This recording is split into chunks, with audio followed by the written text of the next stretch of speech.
cara kamu treat anak kamu sama seperti waktu dia masih kecil.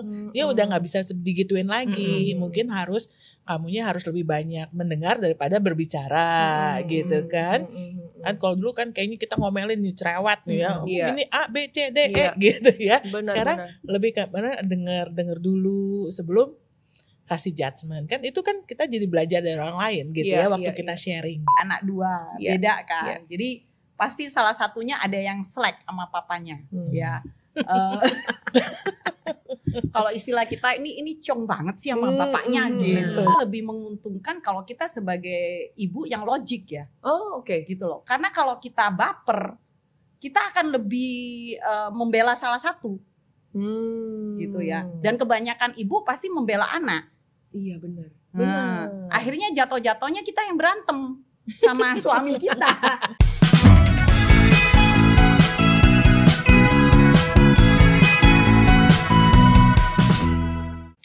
Welcome to Sit In Podcast. Balik lagi sama saya Tiffany Hendrawan. Dan kita ketemu di episode yang sangat spesial hari ini. Karena biasanya tuh narasumber kan ada 1 atau 2 ya. Hari ini kita akan ngobrol dengan 3 orang narasumber sekaligus nih. Ini kakak-kakak panutan aku ya dalam hal parenting. Dan hari ini kita akan ngobrol banyak mengenai parenting, membesarkan anak laki-laki untuk khususnya. Tapi sebelumnya jangan lupa untuk follow GKDI Official di seluruh social media platform yang kalian punya. Kita ada di Instagram, di TikTok, di Threads, ada juga di mana lagi? Twitter masih ada nggak? Ada loh di Twitter, sampai LinkedIn aja ada guys gitu. Jadi follow us dengan semua username yang sama, yaitu GKDI Official. Nah yuk langsung aja kita ngobrol dengan narasumber yang epic banget nih hari ini. Aku sendiri deg-degan ya, karena bener-bener aku takut keluar durasi guys. But it's okay, let Jesus take the wheel. Halo. Kayaknya kita kenalin dulu ya gitu. Ada sis, ada kakak Lily, ada kakak Elia, dan juga ibu kakak Erli.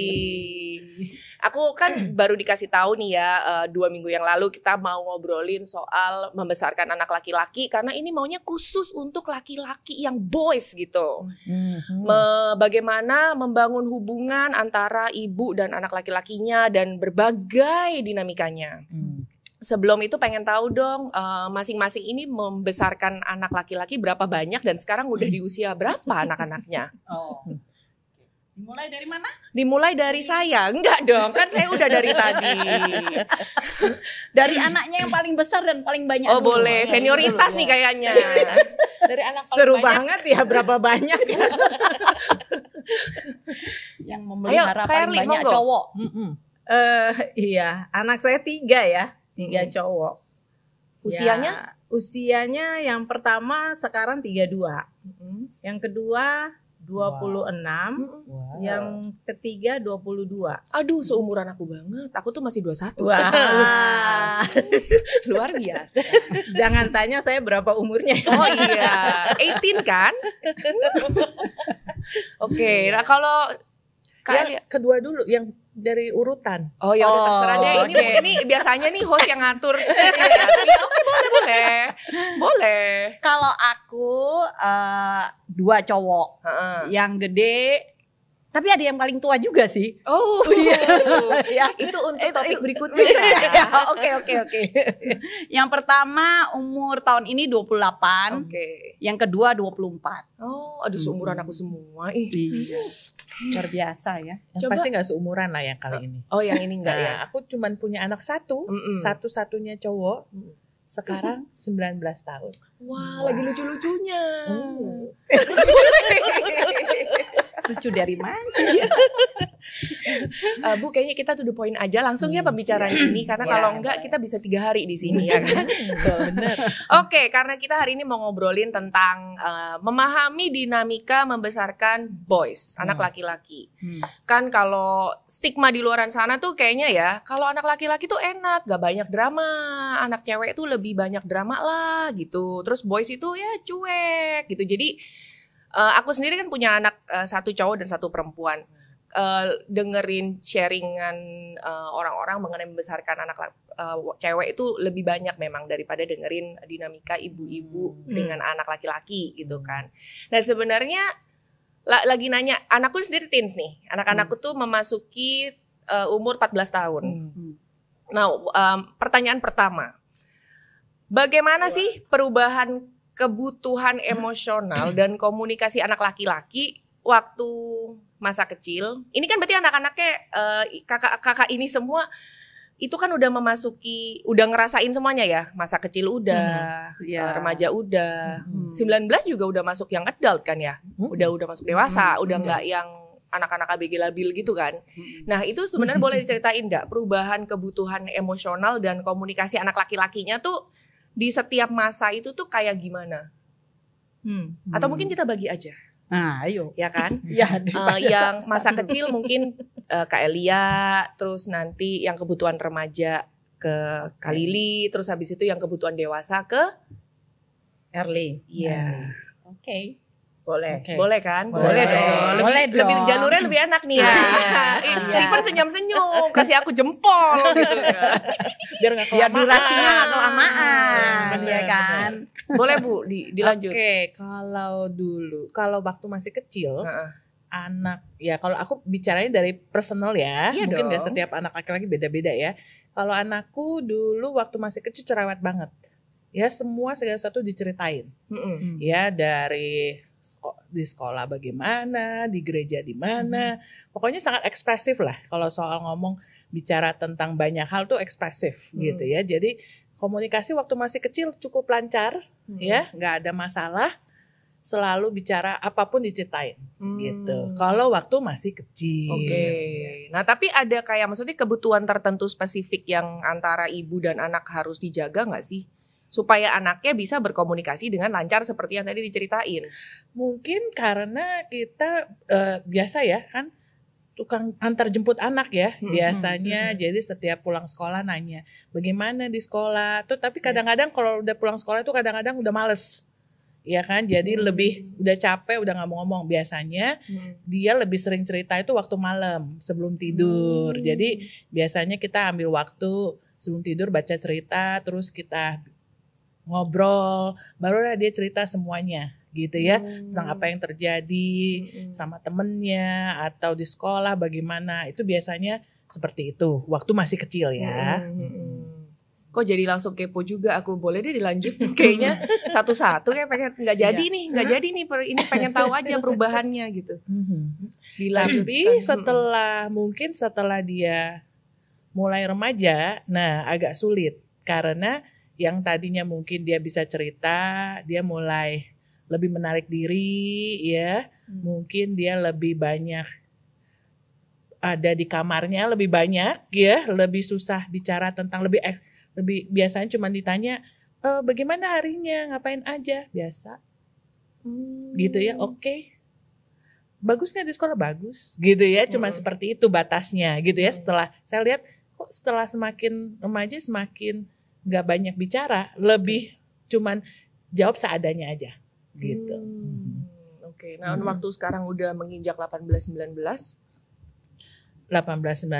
masih sama, cuman kitanya yang harus lebih aktif ya. Mungkin cara ngomongnya, cara bicaranya. Ya, yang tadinya mungkin cuman ditanya udah bisa cerita dari A sampai Z sampai saya bilang, aduh kayaknya tidur yuk gitu ya. Tapi kan kalau udah gede kayaknya aduh ditanya kayaknya jawabnya cuma enggak, iya, oke, gitu ya. Jadi ya mungkin perlu waktu yang bareng-bareng gitu, pas kita aktivitas bareng, mungkin lagi makan bareng baru dia cerita. Tapi memang untuk menuju ke sananya tuh nggak mudah karena aku harus cari tahu dulu apa sih hal-hal yang bisa bikin buat dia cerita gitu. Menemukan momen-momen yang tepat lah ya. Iya. Oke, kalau Kak Lili? Ini yang remaja ya, udah masuk remaja. Gak apa-apa lah, dari kecil aja kayaknya lebih enak begitu. Maaf Steven, aku ingin mendengar. Karena anakku ada 2 ya, jadi kan beda ya. Yang pertama dengan yang kedua beda ya. Kalau yang kecil emang demen ngomong, ya, demen banget ngomong. Kalau yang pertama lebih diem. orang anaknya ya. Jadi ya karena yang gede lebih diem, ya harus kita yang lebih inisiatif untuk ngajak bicara ya. Ya perjalanan waktu mirip-mirip lah, samalah dengan Elia tadi ya. Sampai waktu masuk remaja sebenarnya mirip juga gitu loh ya. Yang diem ini juga tetap diem. Nggak tiba-tiba mengalami perubahan identitas jadi si bawel. Enggak. Yang bawel ini jadi diem juga gitu. Karena kenapa yang membuat mereka diem adalah karena mereka lebih ini ya, jadinya lebih fokus kepada kayak menghabiskan waktu, kalau enggak dengan game ya, main game atau dengan hobi mereka lah ya. Kalau anakku yang gede itu suka baca komik ya, jadi dia masuk kamar dia baca komik. Terus yang kedua main game kayak gitu ya. Terus mereka juga kebanyakan kenapa nggak berinteraksi dengan kita, karena mereka juga kebanyakan udah banyak berinteraksi dengan teman-temannya. Jadi itu di masa-masa remaja mereka itu, SMP, SMA itu adalah masa-masa di mana mereka sangat enjoy banget gitu loh. Ya pergi dengan teman-temannya ya. Terus entahlah ngobrolin apa aja, pergi sama temannya. Jadi banyakkan waktu mereka menghabiskan waktu dengan teman-temannya. Jadi karena mereka banyak menghabiskan waktu dengan teman-temannya, apa yang kita lakukan adalah yang aku lakukan ya, coba lakukan adalah karena emang dari kecil ya kita udah tetepin bahwa setiap weekend harus ada waktu family time.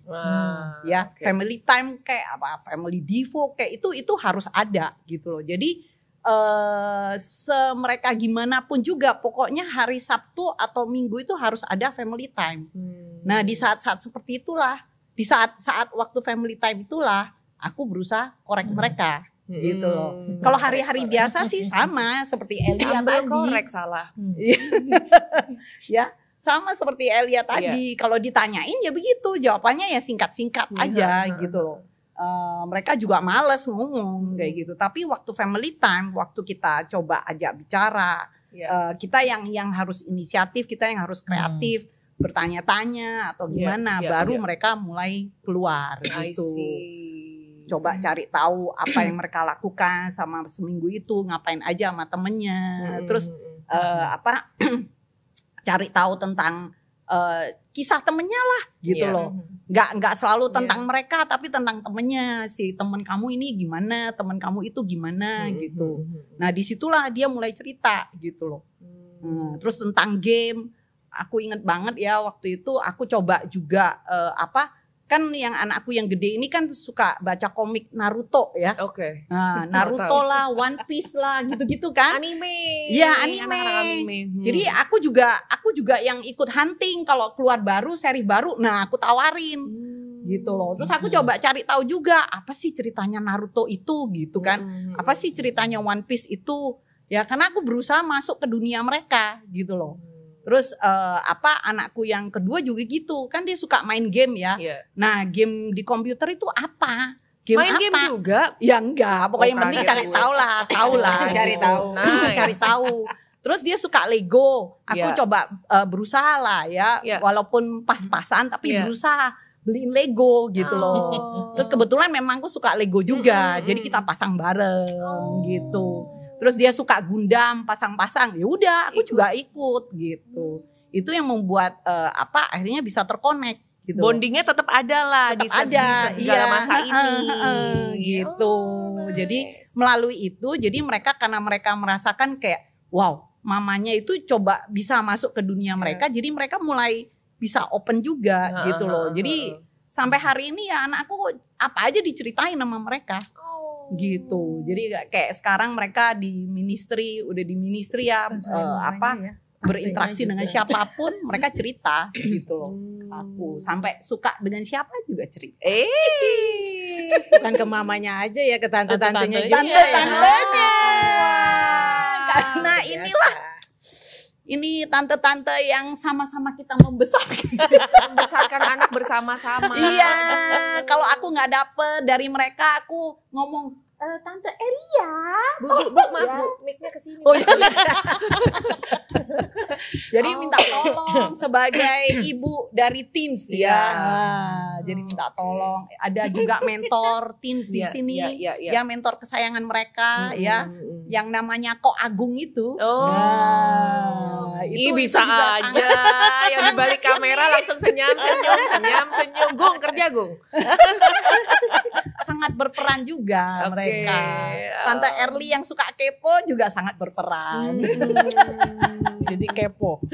Oke, wow. Luar biasa banget. Tadi kalau dengar dua cerita aja nih, maksudnya kelihatan bahwa perubahan emosional itu pasti ada kebutuhannya gitu kan. Tapi bagaimana kita sebagai orang tua juga, apalagi mama gitu ya, yang berevolusi juga bersama mereka gitu kan. Nah kalau Kak Erli bagaimana Kak, yang anaknya sekarang sudah beranjak bener, ada yang udah berumah tangga kan? Iya udah, yang pertama udah married.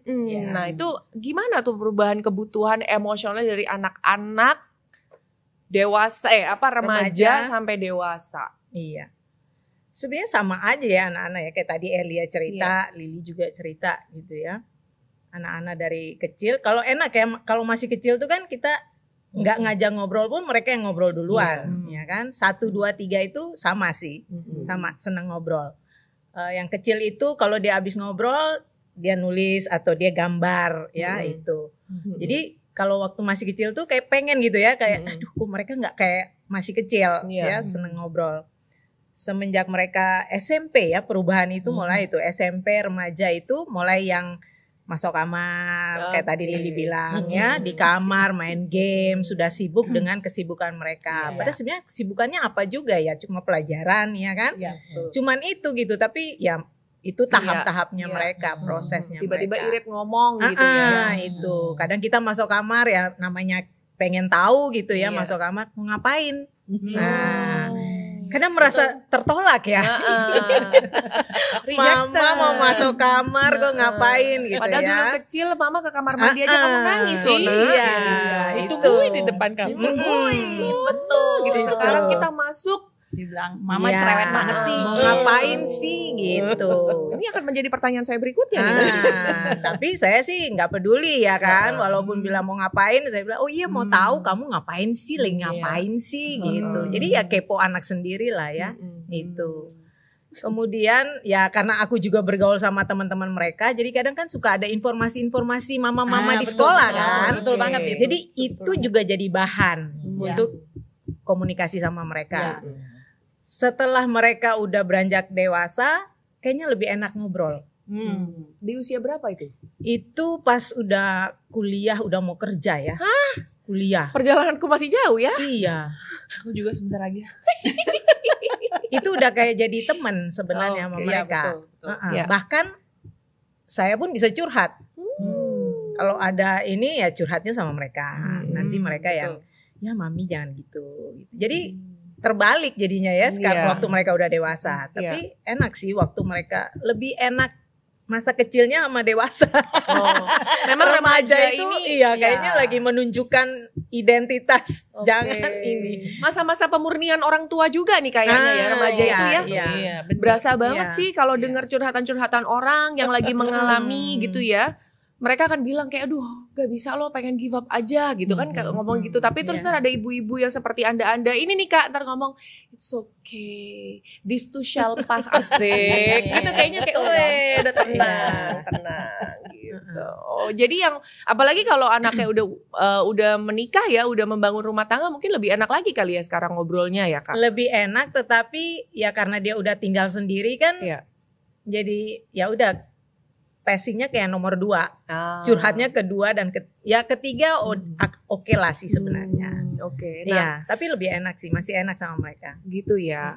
Nah tadi kan ada cerita nih dari tadi kan saya dengar gitu tuh kan memang ada keseragaman ya. Maksudnya memang masa-masa remaja ini akan menjadi masa-masa yang paling challenging.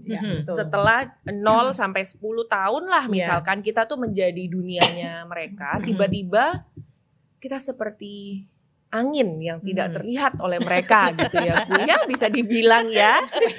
Kayak tiba-tiba kayak halo gitu, mama di sini loh gitu. Terus terang sebagai wanita, kan aku tahu sekarang udah perkasa gitu ya, maksudnya kalian sudah sukses nih membangun anak-anak sampai dewasa gitu kan. Membangun belum ya? Ya lumayan lah Bu, saya kan masih 14 tahun loh Bu, saya ini lagi belajar gitu.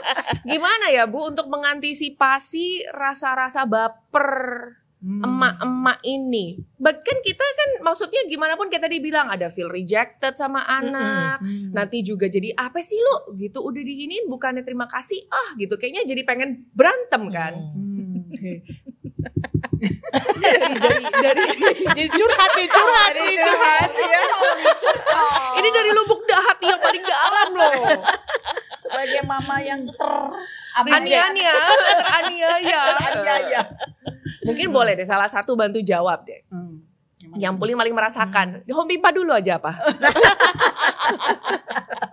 Ayo coba mungkin dari Kayak Elia. Elia lagi. Iya, apa ya? Mungkin caranya sebenarnya pasti kan mereka juga sebenarnya kenapa mereka begitu, karena mereka lagi cari jati diri juga. Sebenarnya mereka juga nggak ngerti, nggak tahu harus bagaimana. Oke. Mereka dalam proses mereka juga cari tahu apa sih yang mereka butuhkan, apa yang mereka lagi berkembang. Jadi mereka juga prosesnya juga lagi nggak mudah, ya, sehingga ketika dalam proses itu kan kita tekan terus, jadi ya mereka akan tolak terus ya kebanyakan. Jadi sebenarnya untuk kitanya ya sebagai orang yang diabaikan, terabaikan ya. ibu yang terabaikan. Sebenarnya yang bantu saya personally adalah ketika saya cerita. Ya, serius sharing. Jadi dulu saya pikir cuma saya aja nih ibu yang paling jelek nih, yang paling parah nih, karena kok anaknya kok nggak mau lagi sama saya gitu ya. Tapi waktu saya sharing, waktu saya curhat, ternyata normal. Saya ini normal. Itu buat saya normal ya ternyata ya. Dan itu membantu sehingga saya juga punya pandangan yang lebih baik gitu. Bukan jadi kalau nggak berasa normal, jadi saya juga negatif terhadap anak saya. Betul. Ya, jadi akhirnya anak saya juga nggak terbantu. Jadi waktu saya curhat, waktu itu saya belajar dari Lily, dari Erli yang anaknya sudah lebih besar. Ternyata mereka juga sama, mengalami hal yang sama. Yang saya perlu lakukan adalah sabar, ada terus bersama dalam proses itu gitu ya. Untuk bisa membantu anak saya sendiri untuk bisa lewatin masa-masa itu. Oke, ada harus sharing. Jadi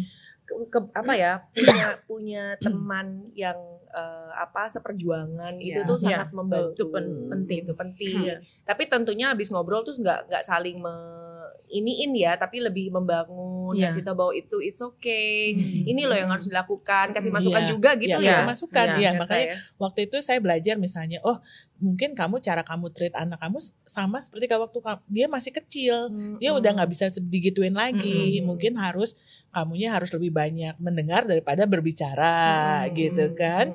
Kan kalau dulu kan kayaknya kita ngomelin nih cerewet nih ya. Ini A, B, C, D, E gitu ya. Sekarang lebih ke mana dengar dulu sebelum kasih judgement. Kan itu kan kita jadi belajar dari orang lain gitu ya waktu kita sharing gitu. Wah, itu memang sulit ya. Sebagai ibu-ibu aku langsung kayak denger dulu sebelum ngejudge.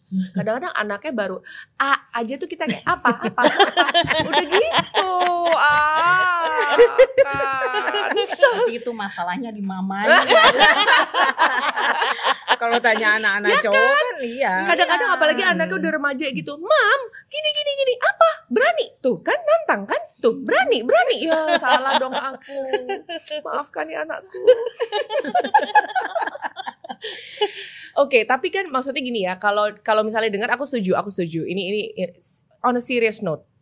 Aku setuju banget karena kalau parenting itu sebagai mama kayak kita juga lebih punya punya kenyamanan untuk bercerita juga ya.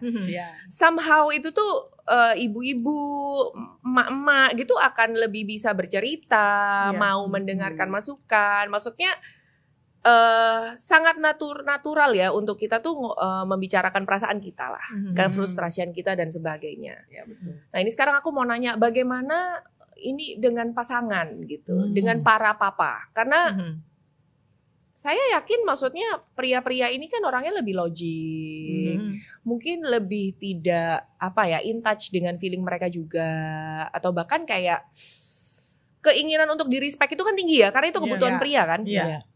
Yang akhirnya pada saat anak-anak remaja itu banyak sekali ditemukan hubungan ayah dan anak laki-laki yang mulai merenggang, bahkan nanti pas dewasanya juga agak surface ya gitu. Bener gak sih? Karena ini yang aku lihat juga loh di luaran gitu. Maksudnya ayah dan anak bisa deket tapi kayaknya nggak sampai bondingnya tuh kayak sama mama gitu kan.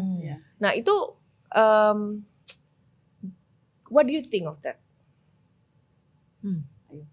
Siapa nih? Dalam kan, jadi kesannya kita serius gitu, ada seriusnya dalam. Ayo Home What do Pimpa, you ayo, think of udah dua sekarang. Ayo. Kenapa terjadi banyak konflik di antara anak-anak laki bersama dengan papahnya? Mau Kayaknya early. Boleh. Boleh banget dong. Kayaknya pengalaman loh Bu, anaknya Bu banyak loh. Anak 3 ya? Nah anak 3 betul. Iya. Kalau konflik yang besar sih nggak pernah terjadi, ya.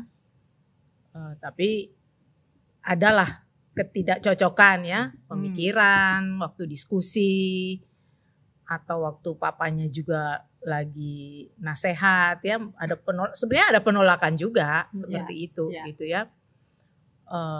Tapi sebagai ibu ini, kalau sampai saya bisa handle suami, berarti kan saya juga bisa handle ini anak-anak gitu ya. Sama-sama cowok nih istilahnya kan. Itu. Mereka juga pengen tunjukkan leadership mereka di usia yang udah remaja dewasa ini, papanya juga, ya kan. Jadi kadang itu menjadi gesekan. Oke. Ya, itu yang menjadi gesekan di antara mereka. Tapi sekali lagi tidak parah. Gesekannya itu tidak parah gitu ya. Tidak sampai yang kayak apa ya, pukulan atau apa gitu, itu tidak seperti itu. Tidak gitu. Di luar norma inilah. Iya, tidak. Ya tidak di luar norma. Mereka hanya sedang mau menunjukkan kealfaan mereka gitu Betul, kali ya.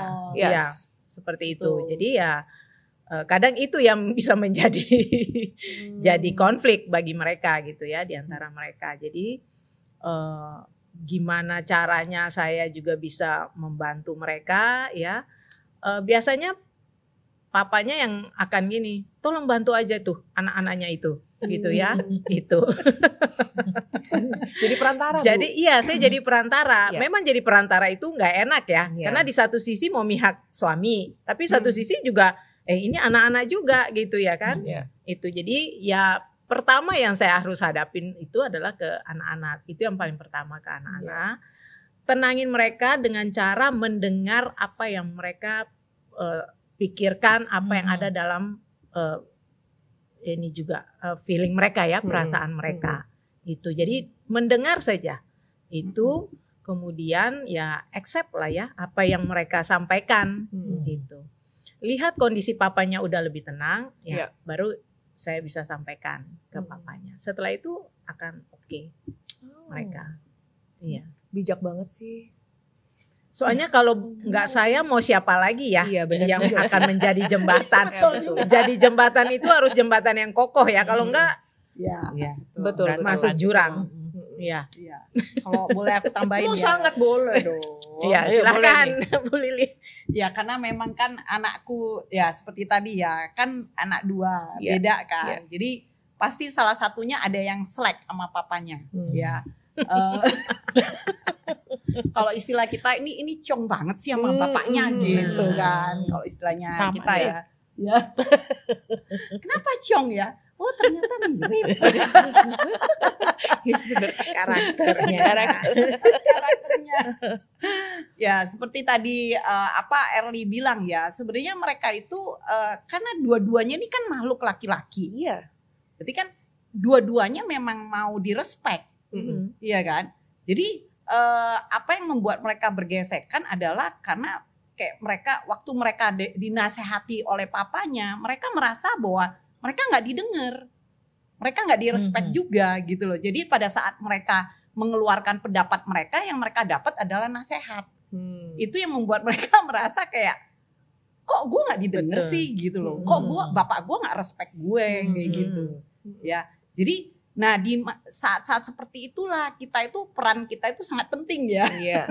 Menjadi jembatan itu gitu loh. Iya. Ya untuk apa kayak istilahnya apa ya, menyamakan gitu loh. Maksudnya bisa memberitahu Jadi ke penghubung. anak-anak bahwa papa itu begitu karena mereka itu prihatin gitu loh. Bukan karena maksudnya bukan karena mereka itu nggak suka, ya kan? Iya. Bukan karena mereka itu nggak apa ya istilahnya kayak nggak sayang lah, apa nggak suka gitu loh. Iya. Ya.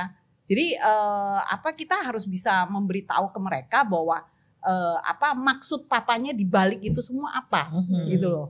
Ya. Terus aku juga mesti bisa nyampain ke papanya bahwa maksud dari anakmu yang laki-laki ini Itu nggak gampang maksudnya loh ya. apa gitu. Wow. Jadi kita ini Ibu-ibu ini adalah selain menjadi perantara juga menjadi penterjemah. penterjemah, betul gitu. Penterjemah bener ya? Iya bener. Iya kan? Jadi kita sendiri juga harus bisa memahami gitu kan, untuk bisa menerjemahkan dengan benar gitu loh. Kalau kita nggak bisa menerjemahkan ya Susah habislah menyampaikan. dua-duanya gitu. Susah menyampaikan. Nah, kayak ini gitu. pertanyaan saya jadinya. Kalau kita sebagai ibu-ibu yang lebih maksudnya yang lebih perasa, kayaknya lebih gampang ya untuk kita menerjemahkan perasaan anak ini segala macam. Kan ada nih juga gitu tipe-tipe ibu yang mungkin lebih logik. Nah itu gimana tuh? Maksudnya ada tips nggak? Maksudnya oke, Bu, untuk bisa memahami perasaan anak atau perasaan suami. Ini kayaknya maksudnya ini juga sesuatu yang akhirnya si ibu pun juga jadi nggak bisa menjadi penterjemah yang baik loh. Aku coba dulu ya. Boleh, silakan dicoba. Nggak ada salah bener kan? Enggak, kalau menurutku malah justru lebih menguntungkan kalau kita sebagai ibu yang logik ya. Oh oke. Gitu loh. Karena kalau kita baper, kita akan lebih membela salah satu. Gitu ya. Dan kebanyakan ibu pasti membela anak. Iya benar. Akhirnya jatuh-jatuhnya kita yang berantem sama suami kita gitu. Dan itu emang kejadian sih berapa kali ya. Awal-awal kan namanya latihan ya, pasti kan gagal. Seneng loh aku sama Bu Eli. Kak, gue seneng banget gitu. Tidak, karena nggak ada mistake ya di dalam parenting itu. Iya. There's no mistake. Ada. Cuman ada yang namanya latihan. Betul. Catat pemirsa. Ya, jadi awal-awalnya itu kan aku baper dong. Baper kan namanya ibu kan pasti kayak induk ya, maunya anaknya dong gitu kan. Jangan lu sentuh ya anak gue ya, jangan sentuh ya gitu. Ini ibu-ibu kita bertiga begitu. Gue aja yang boleh marahin anak, yang lain nggak boleh gitu ya. Oke. Ya, tapi pada saat aku mulai, maksudnya ya itulah, aku selalu mengatakan ke diri sendiri, nggak boleh baper ngadepin cowok itu, karena mereka kan gini, mereka itu makhluk logik gitu loh. Jangan kita mesti sebagai perempuan yang kebanyakan main emosi ya, itu jadi nggak bisa masuk ke dunia mereka gitu loh. Jadi aku sendiri juga harus yaitu ngikutin cara berpikir mereka gitu. Jadi aku nggak boleh baper. Kalau aku baper, yaitu tadi bisa-bisa aku berantem sama suami, atau kalau enggak kegencet di tengah-tengah. Ntar ini ngambek ke sini, ini juga ngambek ke sini gitu. Aku kemana? Ke kita. Ke sini. Iya. Gitu. Okay. Jadi dengan karena aku berusaha menggunakan logik, ya kan, menggunakan ini, berusaha memahami, maksudnya mereka niatnya apa, maksudnya dia itu apa gitu kan. Terus maksud papanya itu apa gitu. Karena mereka kan emang laki-laki ini kan bukan makhluk komunikasi ya. Iya. Yang bisa berkomunikasi dengan baik kan dari sononya, dari lahir itu kan kita perempuan gitu. Makanya kita jadi penterjemah. Iya, betul.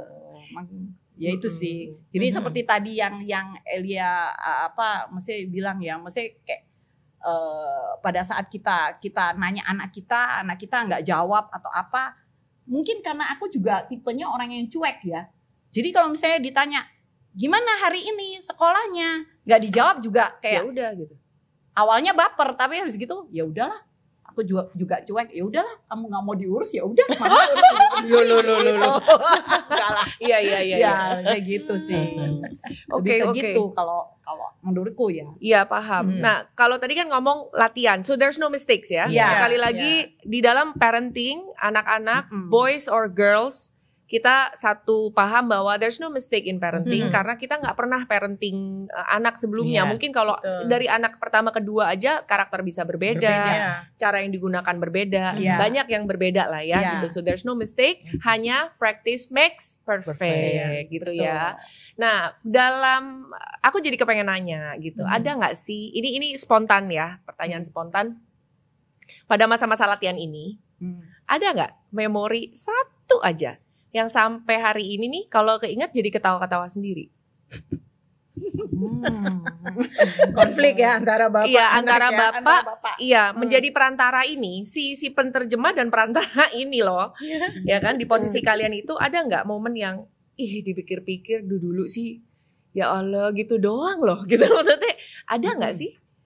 Ada. Kalau Ada, aku oke, ya. please. Waktu itu zaman anak-anak tuh masih remaja ya. Itu kan karena berteman ya, jadi pergi main, senang, pulang sekolah, pulangnya sore aja deh, atau pulangnya malam deh sekalian dengan basket lah, dengan futsal, apa aja kegiatan yang mereka lakukan. Dan itu lumayan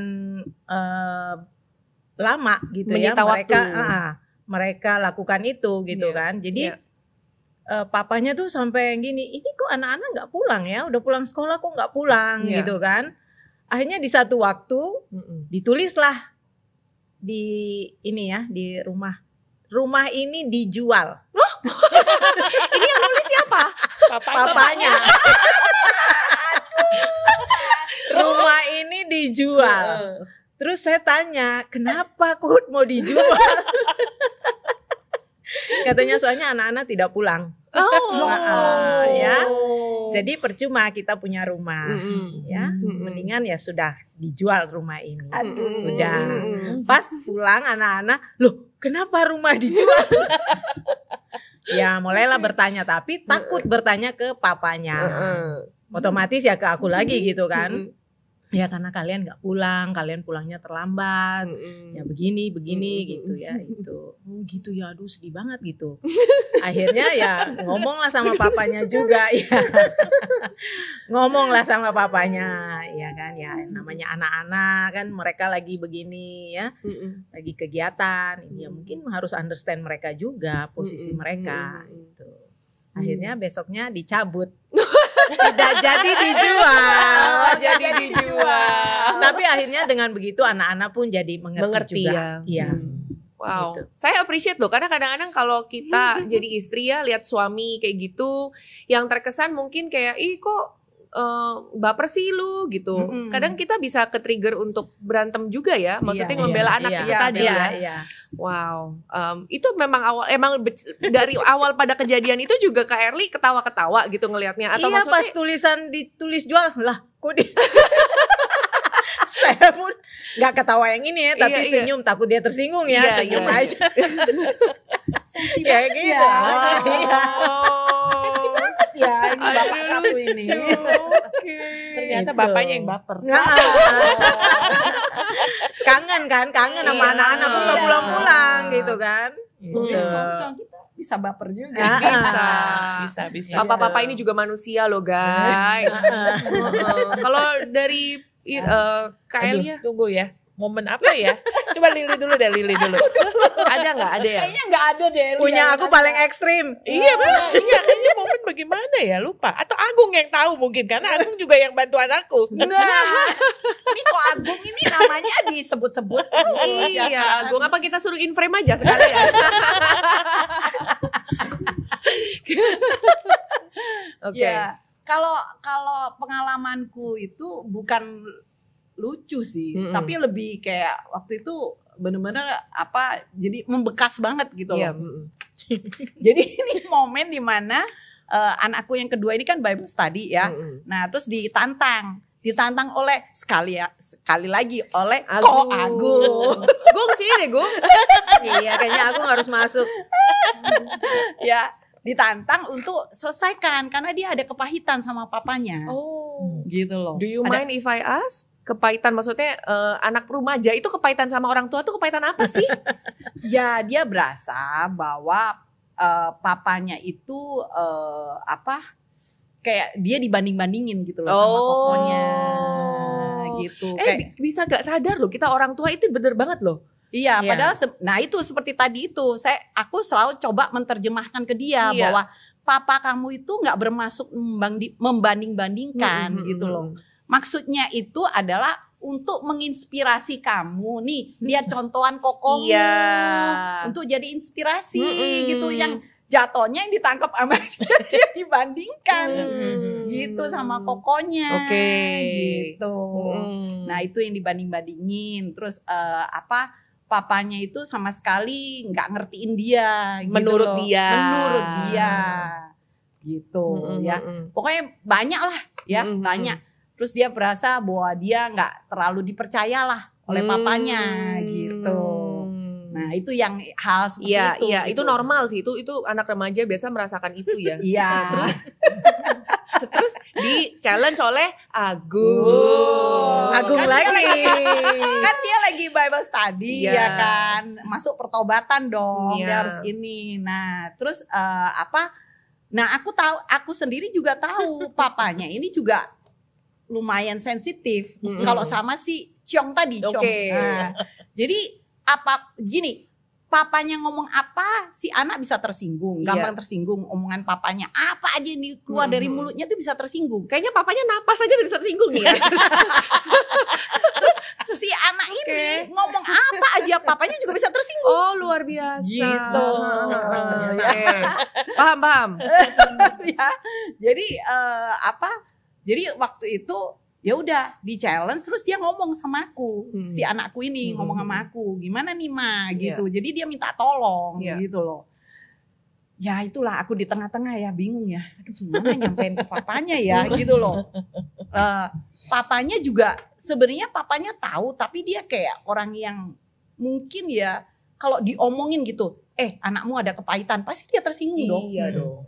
Jadi aku nggak bisa ngomong gamblang gitu ya kan. Aku ya harus kayak cari cara lah gimana caranya gitu. Terus tapi lah anakku ini kan udah mau bertobat istilahnya gitu loh. Kan kita sebagai orang ya harus bantulah kita bertobat kan. Jadi ya aku cari momen waktu itu, ingat banget ya, itu lagi konferensi di Bali, ADS 2016. Jadi ngeliatin temen-temennya semua pada bertobat, dibaptis, dianya ketinggalan. Itu membuat dia semakin down, ya kan? Dan penghalangnya adalah papanya. Wah, luar biasa itu ceritanya. Wow, makanya membekas banget. Membekas banget bagi mamanya. Ini, ya kan? Jadi gimana caranya ngomong ke papanya? Ya udah, aku pelan-pelan ngomong ke papanya nih, anak kamu mau confess, ya kan? Mau ini. Istilahnya rekonsiliasi lah gitu. Papanya pun tegang, ya. Anaknya tegang, papanya tegang, aku juga tegang, ya kan. Jadi kita naik mobil, tanpa kita sadari, kita semuanya masuk, tegang. Kita cuma ngikutin Google Map sampai akhirnya masuk ke danau apa tuh? Kita sampai di danau apa yang harusnya ada pintu masuk membayar, kita lewat belakang. Luar biasa. Di Bali. Iya di Bali. Jadi jangan-jangan gratis danau danaunya. Gratis. Ya terus akhirnya aku cari kafe lah. Aku yang pokoknya set up semua, cari kafe. Terus waktu aku mau tinggalin papanya yang tarik. Jangan pergi dong di sini gitu. Nah loh, gimana caranya, kan harus berdua dong gitu. Ya udahlah, berusaha lah kasih tahu papanya untuk selesaikan berdua gitu loh dengan anak kamu kayak gini-gini. Karena kan kamu juga harus bisa kasih kenyamanan ke anak kamu untuk dia bisa ngomong gitu loh. Gitu. Nah, akhirnya ya untungnya ya papanya, karena sekali lagi ya papanya juga mau mengerti karena dia juga Bible study dengan orang, masa dia nggak ngerti ya kan. Nah, Jadi akhirnya papanya juga mau, akhirnya mereka berdua. Aku lihatnya sih dari jauh ya, aku foto-foto aja gitu loh. Mereka nangis-nangisan. Aduh, so sweet. Nah itulah momentum dimana jadi titik baliknya anakku. I see. Gitu. Wow. Dengan berjalannya waktu, apakah mereka udah nggak ciong lagi? Nggak juga, masih ada gitu. Tapi dengan momentum dari saat itu ya, titik balik itu, mereka relationship-nya udah jauh lebih baik lagi. Mulai Gitu. saling mengerti. Tapi aku tetap perannya ya jadi jembatan terus gitu. Iya. Gitu Tapi sih. ada lagi tuh yang tadi aku tangkap. Berarti peran dari tadi nih aku kan mulai mencatat ya. Peran ibu, peran mama di antara hubungan bapak dan anak laki-lakinya ini tadi yang pertama adalah perantara, dua penterjemah, yang ketiga sebagai pendukung loh, karena pemberi rasa percaya diri ya buat papahnya. Iya. Karena saya rasa tadi kayak bilang walaupun bapaknya baper, tapi kalau si istri bisa memenuhi peran itu tadi, si papa pun juga maksudnya mau kok sebenarnya ya untuk memperbaiki hubungan dengan anaknya gitu pasti. loh. Tanpa harus kitanya kayak ngajarin seminar parenting gitu ya ke papa-papanya ini. Ya kan? Maksudnya betul. ya mungkin ini kita juga makanya di sini kita belajar ya, karena banyak sekali saya ngerasa karena saya juga ya gitu maksudnya pernah lah punya pengalaman yang kita gemes gitu lihat papa-papa ini bersama anaknya kok gini sih, kan lu mestinya begini, lu mesti begitu gitu. Tapi dengan cara yang salah walaupun niatnya benar, akhirnya kan nggak efektif. Ya kan, nggak efektif gitu loh. Tapi aku pengen nanya nih, karena pasti ini banyak yang juga merasakan frustrasi di masa-masa latihan ini. Pernah nggak sih ada kayak rasanya capek karena kok gua melulu sih? Ada. Nah, Tetap ada. bagaimana menyikapinya? Ada tips nggak? Oke. Atau mungkin mau diceritakan dahulu gitu, maksudnya yang paling bikin capek itu tuh di apa gitu, di area mana gitu, dan bagaimana sekarang bisa mungkin berbalik dari itu semua gitu. Kalau aku selalu yaitu baliknya kita bertiga, kita curhat-curhatan. Ini grupnya eksklusif nggak sih? Aku boleh probation nggak? Tiffany mau probation di mana-mana Iya nih. dong, kayaknya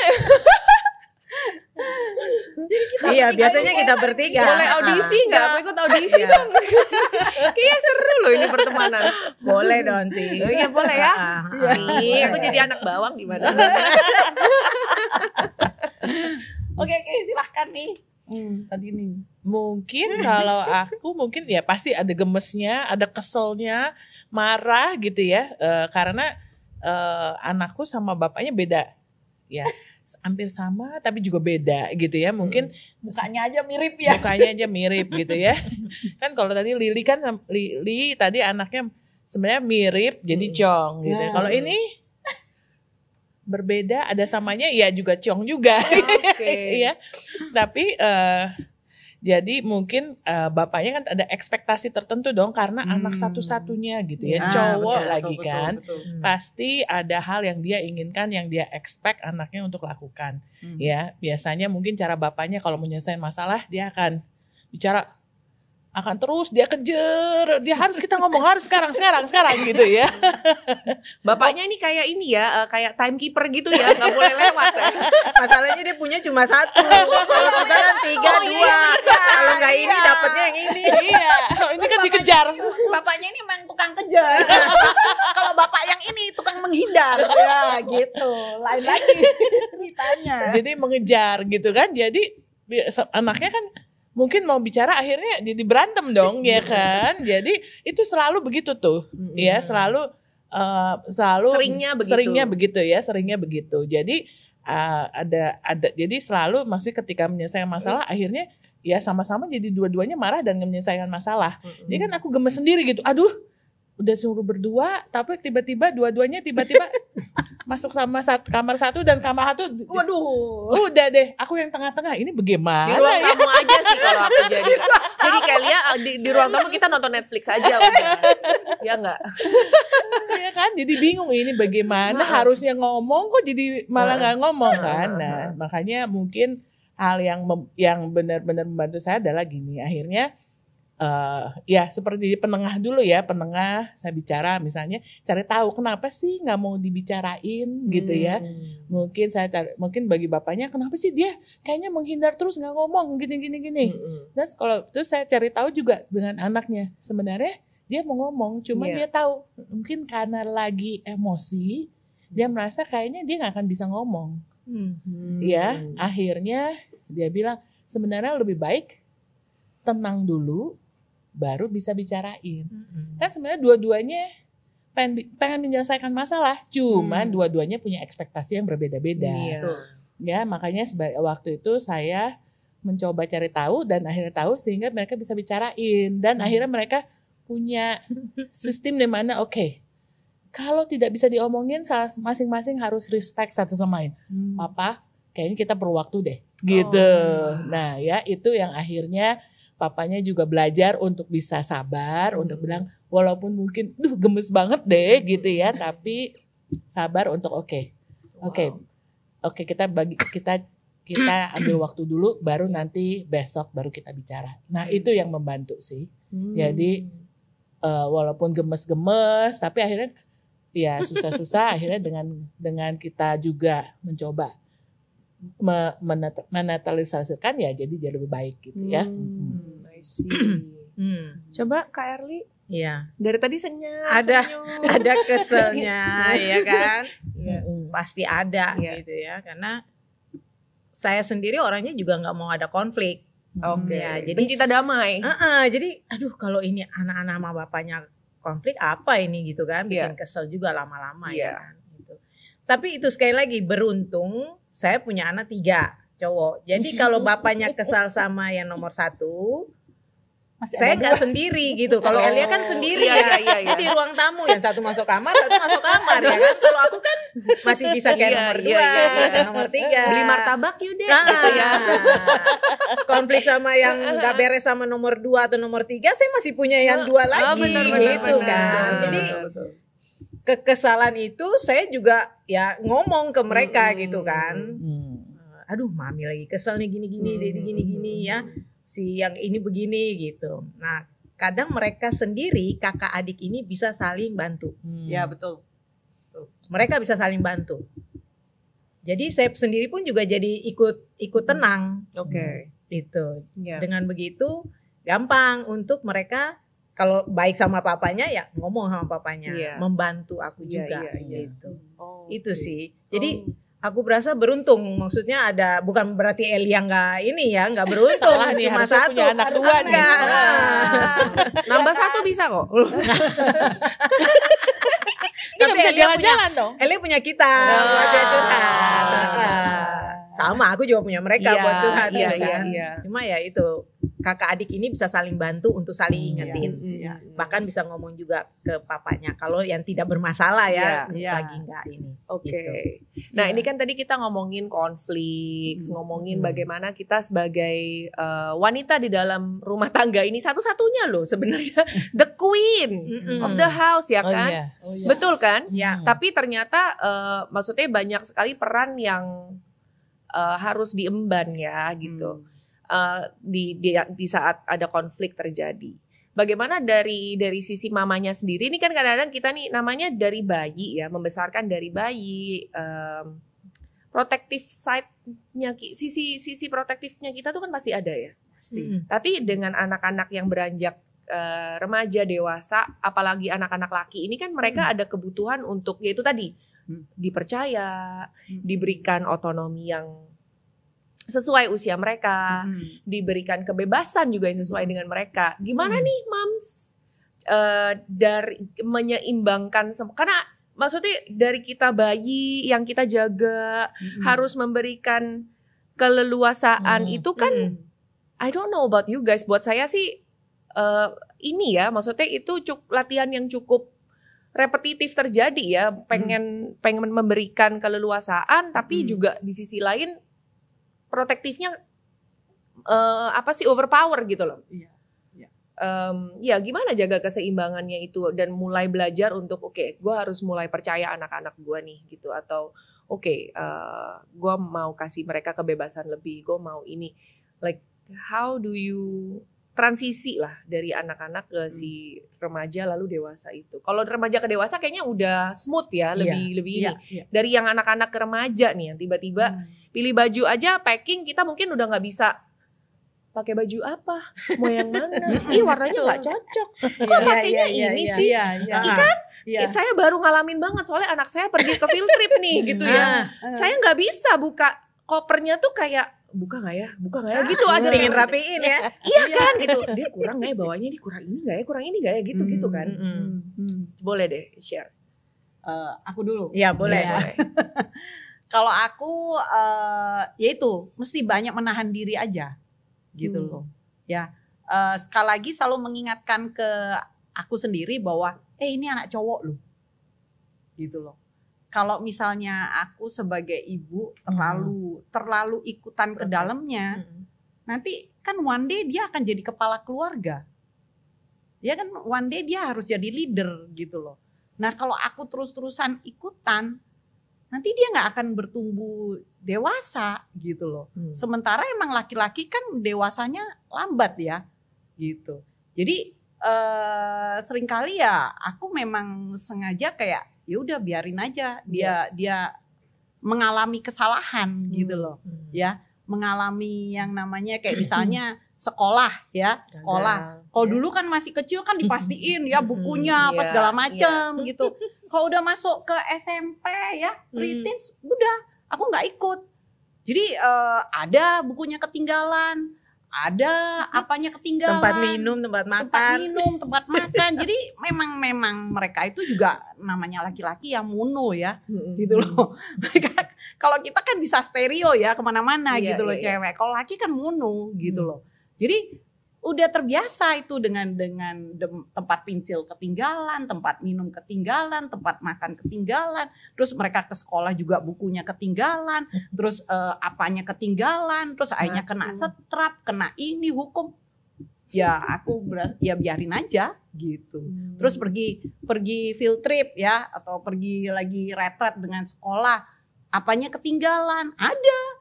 Kadang lupa bawa sabun, bawa ini. Terus pulang-pulang ya aku tinggal nanyain aja gimana. Ketinggalan gitu. Terus kamu pakai apa? Ya minta aja punya temen gitu. Oh ya udahlah gitu. Kan pulang-pulang ternyata survive juga anakku. Meskipun modelnya udah kayak kumel kayak gitu. Jadi kayak lebih kayak harus banyak menahan diri aja. Pengen ngerapiin kan ngeliatin ya ampun berantakan ini apa gitu loh ya. Terus baju kotor baju bisa campur jadi satu, digabung dibuka baunya kemana-mana. Kok bisa sih pakai baju begitu gitu kan. Nah terus nanti mereka bilang main cerewet. Oh ya udah oke. Gitu. Itu sih kalau dari aku ya. Coba yang lain. Kalau dari aku karena anak satu-satunya kan kasihan loh siapa. Iya. Pengennya kan aku ketawa. Pasti pengennya kan kayak protektif gitu ya, pengennya ngatur, pengennya dilindungi, jangan dibuat kesalahan, diprotek gitu ya semuanya. Cuman ya saya belajar ketika semakin diprotek dia nggak akan belajar juga gitu ya. Jadi saya pikir dulu, aduh dia pasti nggak bisa deh, dia nanti bingung deh nanti ini gitu. Jadi itu sebenarnya buat saya membuat diri dia jadi nggak bisa gitu karena saya pikir dia nggak bisa gitu kan. Nah sebenarnya saya juga belajar dari ibu-ibu ini, dia biarin aja gitu ya.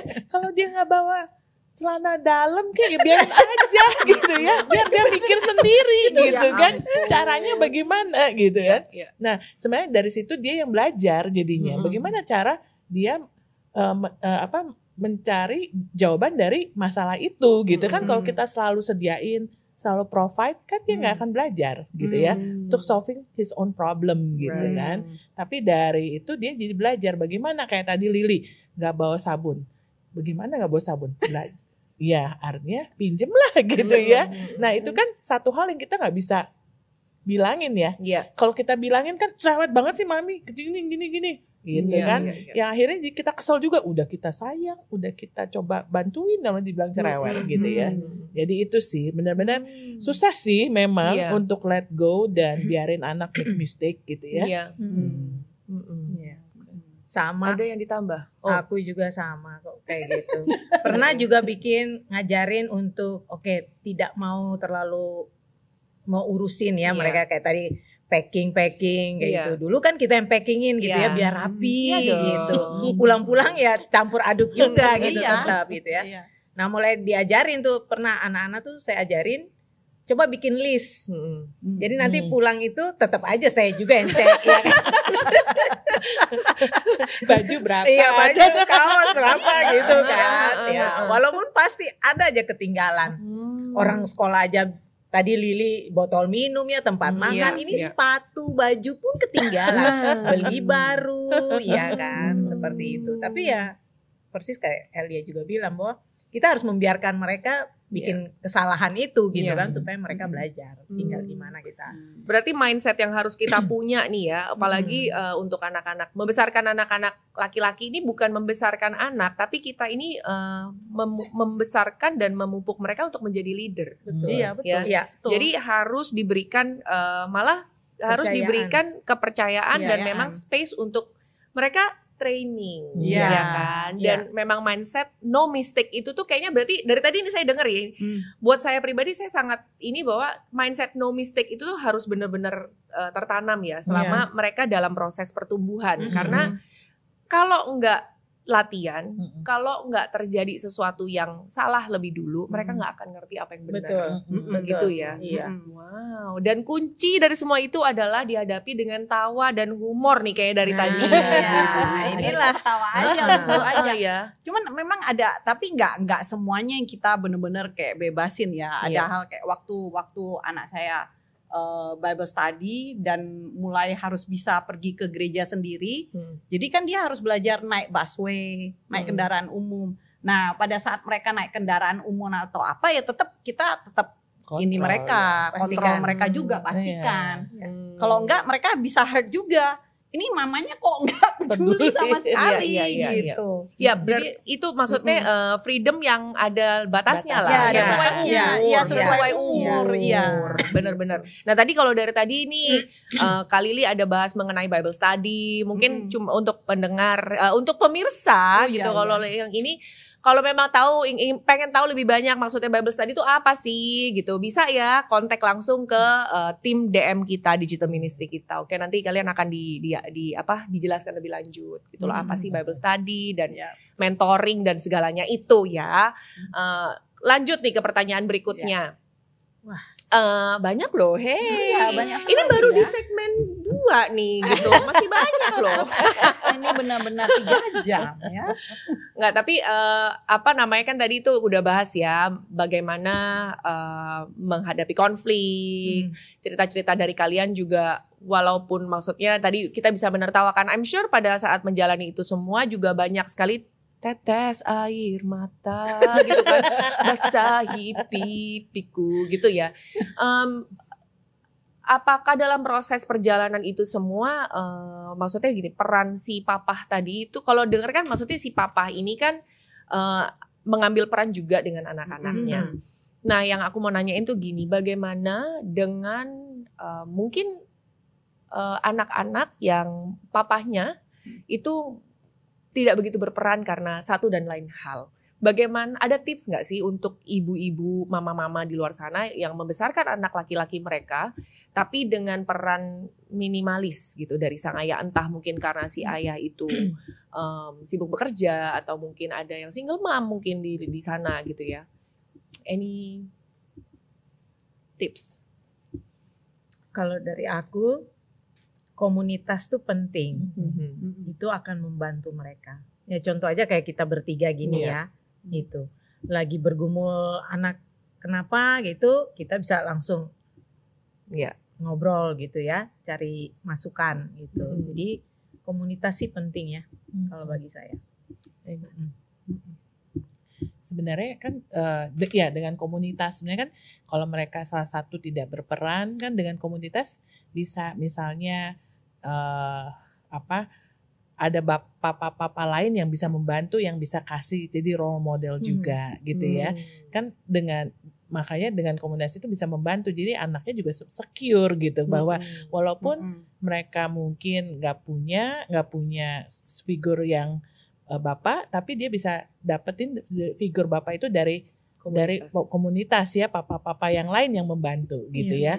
Makanya berada di komunitas itu bisa saling membantu lah ya, mau yang anak cewek, anak cowok sama. Ya, kalau dari aku benar ya, komunitas itu sangat membantu. Terus yang kalau menurutku juga kedua itu adalah ke komunikasi ya, gitu loh. Jadi lebih kuncinya itu di komunikasi, gitu. Jadi mungkin kalau memang figur bapaknya maksudnya punya papa ya. Punya papa tapi nggak benar-benar berperan ya. Tapi kalau kita bisa atur arrange, makanya ini sekali lagi ya, peran ibu juga sebagai apa, event IO. Ya, sebagai IO gitu loh, yang mengatur bagaimana biar mereka itu ada waktu ya, ada family waktu organizer. Family organizer. Bukan factory outlet. Family organizer. Iya, gitu. Jadi karena aku lihat kan, misalnya gini, oke, anakku ini dua-duanya itu yang gede juga kayak bahasa kasihnya dia itu kan lebih ke quality time ya, gitu. Jadi komunikasi juga, ya. Yang kedua juga ternyata juga sukanya komunikasi, gitu. Jadi aku set bagaimana caranya untuk ada waktu di mana mereka benar-benar ada waktu yang di mana mereka bisa saling berkomunikasi lah gitu, walaupun mungkin waktunya pendek atau apa gitu, kayak gitu sih. Jadi biasanya kalau pagi ya, ini kalau pengalamanku ya, maksudnya kayak kalau pagi itu walaupun cuman dari rumah ke sekolah itu cuma 5 menit, ya papanya aja yang anter gitu.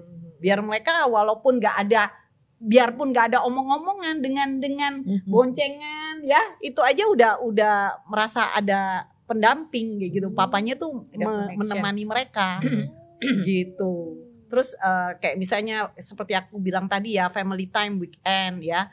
Mungkin papanya nggak suka main games gitu ya, tapi aku tetap aja bikin atur di mana kita duduk sama, terus ntar aku yang mancing lah, biar nanti cerita semuanya. Nah seperti itulah. Oke. Boleh cerita nggak sih? Karena maksudnya ada juga ya beberapa pertanyaan yang, jadi gini, ada konsep baru gitu. Jadi sebelum kita mengambil taping podcast atau tema, itu kita juga akan menanyakan gitu kepada beberapa audience di Food ya gitu. Mereka punya pertanyaan apa? Dan ada yang pertanyaannya itu mungkin dari tadi kita udah bahas sih ya, pada saat kita ngobrol TikTok ini tuh udah sebenarnya terjawab juga gitu. Tapi untuk lebih spesifik gitu, ini ada satu nih ya. Bagaimana cara ibu menghadapi anak laki-laki yang menolak bicara atau selalu, ada kata-kata selalu ya, menutup diri? Menolak bicara dan menutup diri.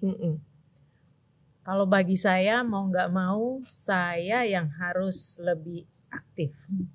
Bagaimana? Kadang-kadang kan gini, kalau misalkan anaknya menutup diri dan ibunya aktif, nanti jatuhnya kayak annoying ya, annoying banget. Mungkin bisa masuk gini, sekali lagi waktu remaja itu memang agak susah, ya. Itu benar-benar tuh nanya apa ya jawabnya segitu. Kamu udah makan, udah, ya kan? Kamu udah siapin pelajaran untuk besok, sudah. Cuman gitu doang. Kita kan pengennya cerita, ya kan? Tapi saya pernah itu, untuk mereka bisa ngobrol panjang, saya tahu mereka itu senangnya bola. Masuk dari situ. Saya nggak suka bola, tapi mencoba untuk belajar bola, pemainnya, tahu klub yang mereka suka, orang-orangnya. Wah, saya harus hafal itu. Nah dari situ saya masuknya. Basket juga sama, karena ada yang bola, ada yang basket. Lama-lama jadi komentator itu. Cuma tidak terpilih. Itu. Jadi saya mulai masuk dari situ. Kadang kalau saya nggak tahu, saya tanyalah sama papanya. Pemain ini siapa ini? Dia ini gimana kayak gitu. Dari situ mulai masuknya. Nah, lama-lama mulai itu mereka ngomong gitu. Kok Mami tahu sih ini gini-gini? Oh iya dong, kan Mami baca, Mami nonton. Pernah nonton bola juga jam 1 pagi. Ya kan, walaupun aku ngantuk gitu ya, tapi nonton gitu. Biar mereka tahu aku tertarik gitu. Ya, jadi ngobrol juga sama mereka. Dan sebenarnya anak-anak kita pada saat usia remaja itu memang lebih appreciate yang hal-hal itu ya. Iya. Bagaimana kita sebagai orang tua tuh juga put effort untuk mau kenal mereka, untuk nggak cuman memberi status mereka, yaitu kamu kan anak aku, jadi apapun yang aku ngomong, kamu harus ikut, kamu harus denger. Tapi karena mereka bertumbuh dewasa juga, mereka juga ingin dikenal sebagai pribadi mereka itu siapa, ketertarikan mereka apa. Wow. Top. Saya cuma bisa gitu. Wow. Top. Ada lagi mungkin? Sama kok ya. Sama ya. Seperti aku tadi share kan. Misalnya dia suka Gundam, aku berusaha, masuk suka Lego. Nah, disitulah baru kita bisa bicara. Nah, tapi ada ketakutan juga nih gitu. Ada ketakutan dari yang masuk nih pertanyaan. Anak saya tuh seringnya bergantung pada saya untuk segalanya. Ini aku nggak tahu nih ya anaknya umur berapa. Bagaimana cara membuatnya lebih mandiri tanpa mengurangi kedekatan? Mungkin yang itu tadi ya, yang kita tadi cerita tuh ya. Maksudnya ya pasti sebagai ibu kan kita juga pingin protect dan kontrol ya kan. Everything lah kita pengen gitu kan. Itu bahkan anak udah gede juga sebenarnya kita ada punya iya loh. Betul. Pengen untuk kayak gitu karena takut nanti pergaulannya gimana ya kan. Gimana nih nanti teman-teman, aduh ini sekarang zaman udah beda kayak gitu kan. Cuma kalau kita anak-anakku pernah gini, Mami boleh nggak percaya aja kita nggak ngapa-ngapain. Wow. Itu di usia berapa tuh? Itu remaja sama masuk dewasa. Iya. Jadi Mami boleh nggak percaya aja kita nggak ngapa-ngapain kok. Hanya ketemu teman ngobrol. Itu. Nah, kalau mereka sampai ngomong begitu, oke, saya akan harus percaya juga sama mereka. Itu. Jadi saya cuma ini, oke, Mami percaya ya apa yang kalian ngomong. Udah. Itu. Mungkin itu ya yang harus juga taruh percaya ya untuk mereka ya. Itu. Iya, mungkin kalau untuk anak yang sangat bergantung sekali ya. Kalau aku sih menurutku mungkin tetap ditemenin tetap ditemenin misalnya packing ya dia yang packing tapi kita di sana gitu ya kayak gitu tuh mungkin kayak misalnya karena dia mungkin sangat nggak percaya diri ya karena udah saking ininya sama mamanya gitu terus ya banyak lah maksudnya dalam kalau misalnya dia ada anak juga kalau misalnya di sekolah pun masih kayak mau ujian, mau ketemu gurunya apa, masih maunya ditemenin. Ya nggak apa-apa, kita temenin, tapi kamu yang hadapin sendiri kayak gitu. Oke. Wow. Itulah sekali lagi ya paling enak tuh anak lebih dari satu ya. Jadi kalau kayak ini ada kakaknya. Jadi mereka lebih pede gitu kan. Tanpa mami, tanpa mama juga oke. Ada saudaraku. Iya, tapi ini bener banget gitu loh. Gak apa-apa, nanti kan aku punya kalian. Punya anak-anak kalian ya benar-benar. Sean dulu waktu kecil ya itu juga sama kok sama anak-anak barengan. Mereka yang take care juga kalau main. Jadi kokonya itu, maksudnya kakaknya itu bisa jadi jembatan juga untuk adeknya dengan papanya, dengan teman-teman di sekolahnya, kayak gitu. Itu sih. Oke, aku punya 2 pertanyaan terakhir. Wah, banyak sekali ya. Iya dong, karena kan spektakuler banget narasumberku ini, ya kan. Oh, ada sampai 5 kata Yosi. Coba gimana, mau 2 apa 5? Oh, ada segmen 5. Oke, nggak apa-apa. Kita lanjutkan ya. Aku ada beberapa pertanyaan. Kita masuk aja langsung ke segmen 5, Yos. Ini kan mau diedit-edit, dia suka-suka dia. Gue ngomong-ngomong begini aja, ntar sama dia diedit-edit. Kan? Gue bikin lo hidup lo lebih susah, ya kan? Ya, ini pertanyaan nih. Yang ini ya, yang pertanyaan gini. Tadi gue sampai lupa kan, Yose. Hah? Iya, enggak. Oh, pertanyaanku ini bisa dijawab bisa enggak ya. Tapi pertanyaan gini, berarti ada enggak sih gitu? Mungkin kesalahan. Boleh ya nanya, maksudnya boleh. dari tadi kesalahan dari mungkin yang bisa kita belajar juga, yang bisa dibagikan. Tetapi kesalahan itu menjadi pelajaran dan juga sampai sekarang bahwa kita ini bahwa you know what? Walaupun kita menjalankannya salah gitu, tetap hasilnya baik kok gitu. Mungkin ada nggak? Contoh kalau misalkan kayak dari saya gitu, kadang-kadang saya ngerasa gitu saya adalah orang tua yang agak keras dan gampang ke-trigger marah ya. Nah, pada saat saya suka marahin anak-anak saya gitu, bukan suka lah, pas lagi ke-trigger dan akhirnya marah gitu. Saya jadi belajar satu hal bahwa saya melihat bahwa anak saya saat ini di usia 13-14 tahun tuh karakternya itu dia adalah seseorang yang pemaaf. Karena pada saat selesai saya emosi, lalu saya sore ngobrol gitu, saya ngajak ngobrol, putraku itu akan bilang bahwa nggak apa-apa ma, saya tahu tadi you lagi emosi, so it's okay, let's talk about it. Wah, aku terharu banget gitu. Tapi maksudnya kayak wow, ternyata saya salah pun itu tuh aku masih bisa melihat ada kebaikannya loh gitu. Iya. Ada nggak? Kok jadi aku yang sharing? Gantian dong. Gantian. Biar aku nggak feel lonely gitu kan. Biar aku nggak FOMO. Ada nggak kesalahan? Probation. Oh iya benar. Iya kesalahan-kesalahan membesarkan anak-anak yang udah dewasa ini tuh ada nggak sih yang diinget gitu? Maksudnya kayak wah dulu tuh gue gini, tapi ternyata ini loh. Gitu. Aduh, coba aku mau nginget. Mikir nih kayak nggak punya kesalahan. Cie, nggak pernah salah rupanya.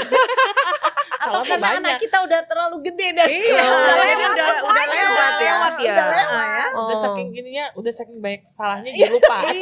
yang mana ya? Udah ini ya. Ya udah kalau gitu aku ganti pertanyaannya deh. Aku pertanyaannya mungkin gini. Ada nggak satu nasihat atau dua nasihat dari mungkin para pendahulu Sesepuh ya kita ya. Kayaknya tua mungkin banget. ya pada saat kalian menjalani parenting itu ada nggak sih nasihat yang sampai sekarang kalian ingat atau bahkan kalau mau ngomongin oh ada satu firman Tuhan yang aku pegang gitu misalkan atau ada nasihat dari temen aku yang ngomongin aku ini gitu yang sampai sekarang menjadi salah satu pedoman kalian juga gitu untuk menjalani parenting yang never ending ini karena menjadi maksudnya anak yang udah menikah pun itu tetap butuh orang tua loh. Iya kan gitu dan apa sih pegangan itu ada nggak? Silakan. Saya pernah baca satu buku tapi udah lupa karena itu udah lama banget ya buku itu. Tapi di buku itu dia cuma tulis ini bahwa kita ini pernah menjadi anak-anak. Jadi kita harus bisa mengerti mereka. Mereka belum pernah menjadi seperti kita. Wah. Itu. Jadi seperti That's itulah. Powerful. Iya. Saya treat anak-anak. Wow. Kalau aku ya, Iya. kalau aku belajarnya aku dan suami itu harus sama gitu ya. Mungkin karena banyak hal terjadi karena kita berdua punya ekspektasi yang berbeda. Akhirnya itu nggak membantu anak saya gitu ya. Jadi saya merasa hal yang saya belajar yang selalu dibimbing adalah saya harus sama satu dengan suami gitu ya. Walaupun mungkin ada perbedaan, kita harus bisa bicara sampai kita satu. Sehingga anak gak bingung gitu ya. Jadi kita, kan siapa sih, kita pengen anak kita yang terbaik gitu kan. Tapi kalau kita masing-masing kita pikir dengan ego kita masing-masing, oh kita maunya begini, suami maunya begini, ya gak akan anak kita gak jadi bingung dan gak akan lebih baik. Tapi waktu kita sama, kita punya ekspektasi yang sama, kita punya harapan yang sama, itu yang membuat anak kita jadi tahu bahwa kita ini sayang dan bisa membantu dia gitu. Kalau aku tadi Erli ada bilang tentang buku, aku jadi inget. Ya, ini buku ini juga yang jadi peganganku ya. Itu judulnya Shepherding Your Child's Heart. Menggembalakan hati anak. Jadi yang difokusin itu, yang harus kita fokusin itu adalah hati anak kita.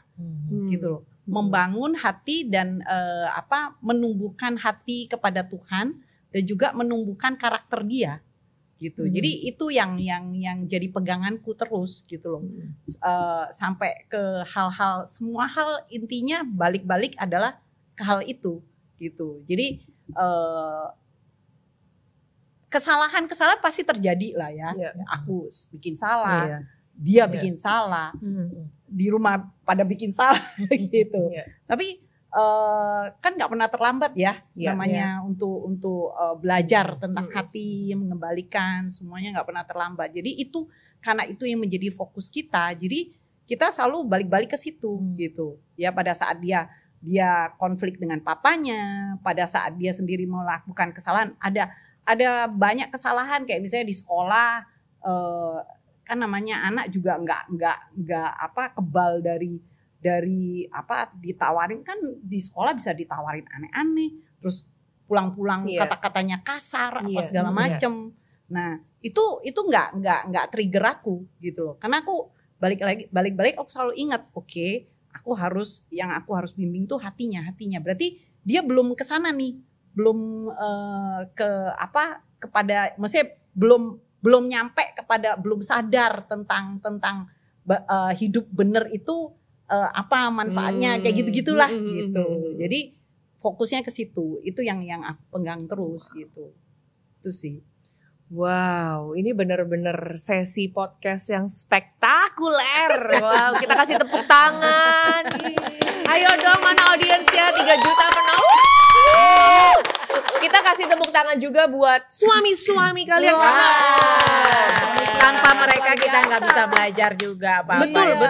Betul. Dan maksudnya saya sangat appreciate banget bapak-bapak itu yang mau mengambil peran gitu. Maksudnya besar atau kecil kan harus dimulai dulu gitu loh. Kalau tadi dengar ceritanya, walaupun mungkin maksudnya mengemban jabatan gitu sebagai pendeta, itu bukan berarti tiba-tiba mereka holy gitu kan. Maksudnya mereka juga manusia yang mungkin juga punya background lagi gitu kan, dengan orang tua mereka sendiri, yang akhirnya mereka juga mungkin hubungan dengan anak itu juga mereka harus belajar dari nol loh. Gitu ya. Dan maksudnya banyak penyangkalan diri yang tadi saya dengar harus dilakukan, banyak yang bempernya nggak boleh pergi gitu kan. Ya kan, maksudnya jangan gitu. Ada yang maksudnya ke trigger mau jual rumah, coba. Itu lucu. Ya ampun. Kalau tadi dengar maksudnya kalau yang kenal juga Pendeta Alex juga kan, beliau juga militer juga pasti susah gitu kan untuk mau terbuka hati dan bicara perasaan. So I really appreciate your husbands juga loh. Amazing. Jadi mungkin ini yang untuk penutup ya gitu.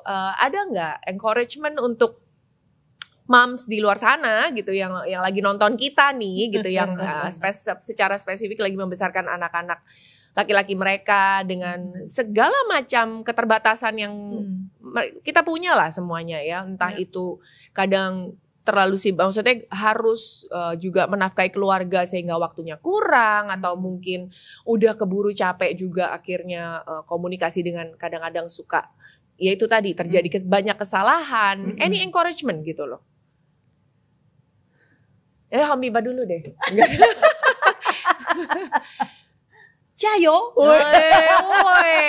singkat padat Cayo. Sabar, terus bersabar, bertekun, ya kan. Harus bangga sih, jadi mama itu harus bangga. Interesting. Mungkin boleh dilanjutkan, bangga gimana maksudnya? Bangga karena gini, kita dipercayakan untuk punya ini anak-anak yang dibesarkan gitu loh. Mau dengan kesalahannya ya. Iya, mau dengan segala kekurangan mereka, kebodohan mereka, kesalahan mereka, kesalahan kita pun ya kan, tapi satu kebanggaan gitu bahwa wah kita bisa membesarkan mereka. Nah, tadi kan encouragement-nya udah gitu. Mungkin yang paling terakhir nih, dari tadi kayaknya nggak mau pulang gitu, nggak mau pulang. Paling terakhir terus Iya, ya. yang paling terakhir terus. Ada nggak sekarang nih, tadi kan udah cerita nih ya bagaimana si papa-papa ini nih mengalami kesulitan atau struggle-nya bersama anak-anak pria inilah gitu. Nah, good news dong gitu. Nah, good news-nya itu sekarang suami-suami kita ini sudah jadi best friend dengan anak-anaknya. Betul. Bener ya? Betul banget. Elia. Bahkan sekarang papanya pun selalu memuji-muji anak saya yang dia cong itu. Dia bilang katanya dewasa ya, dia bisa ngertiin saya bisa ngertiin dia. Makanya itu bener ya pepatah yang mengatakan usaha tidak mengkhianati hasil. Begitu. Alex bagaimana? Udah spend time dong 9 hari tanpa saya. Luar biasa. Itu good news ya. Itu good news banget ya. Betul, benar. Jadi maksudnya benar-benar ya parents out there, yuk semangat terus gitu. Kita lakukan bagian kita dan pokoknya jangan menyerah. Usaha tidak mengkhianati hasil. Kalau mau nangis aja, kalau mau ketawa ya silakan monggo gitu, tapi jangan nangis ketawa dalam waktu bersamaan agak serem gitu ya. And never feel lonely karena kalian ada komunitas, dan bagi yang belum menemukan komunitas kalian bisa menghubungi Digital Ministry GKDI Official, bisa di komen atau di berbagai social media yang tadi aku udah cerita ya. Kalian bisa follow GKDI Official dan kalian bisa DM langsung ke mereka dan mereka akan mengarahkan kalian dan akan memberikan kalian penjelasan lagi lah, karena ada family counseling juga di sini, ada marriage counseling juga, ada Bible study, pokoknya banyak ya. Dan kita di sini nggak untuk ngejudge, nggak untuk gosip, tapi benar-benar untuk membantu kalian gitu untuk memiliki hidup yang lebih sepadan dengan Tuhan. Amin. Ya, oke. Segitu aja dulu, sampai ketemu di episode berikutnya. Bye. Bye.